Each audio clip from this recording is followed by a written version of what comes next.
Hello everyone, welcome back to my new blog. আর বাড়িতে এসেই দেখি দুটো পার্সেল চলে এসেছে। তো পার্সেলগুলো না খুলে আমি বেশিক্ষণ থাকতে পারি না, তো চলো খুলে দেখা যাক কী কী পার্সেল এসেছে। নাইকা থেকে এটা হয়তো লিপস্টিকটা এসছে, কারণ আমি অলিকে থেকে একটা লিপস্টিক চেয়েছিলাম, তো ও একবারে কোনো কিছু হ্যাঁ না বলে রাজি হয়ে গেছিলো। তো এই সুযোগ তো হাতছাড়া করাই যায় না। তো হ্যাঁ, ঠিকই বলেছি, এই যেমন লিপস্টিকটা চলে এসেছে। মেবলিন সেন্সেশনাল লিকুইড ম্যাটের এটা একটা লিপস্টিক। তো চলো অ্যাপ্লাই করে দেখি কেমন লাগছে আমাকে।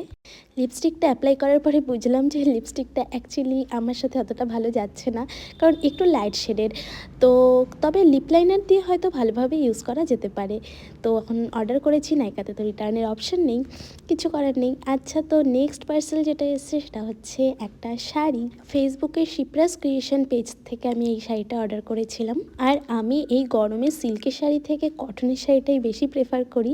আর এই শাড়িটা যেটা এসছে একদম পিওর কটন। শাড়িটা মেরুন কালার আর পাড়টা রয়েছে সবুজ কালারের, আর ওখানে এলিফ্যান্ট মোটিভের একটা কাজ আছে। তো খুব তাড়াতাড়ি আমি এই শাড়িটা পরবো, কারণ আমি নতুন শাড়ি বেশি দিন ঘরে রাখতে পারি না। তো এটা পরে আমাকে কেমন লাগছে অবশ্যই তোমাদের সাথে শেয়ার করব। তো আজকের ব্লগটা এখানেই শেষ করছি, দেখা হবে পরের ব্লগে খুব তাড়াতাড়ি। Bye bye.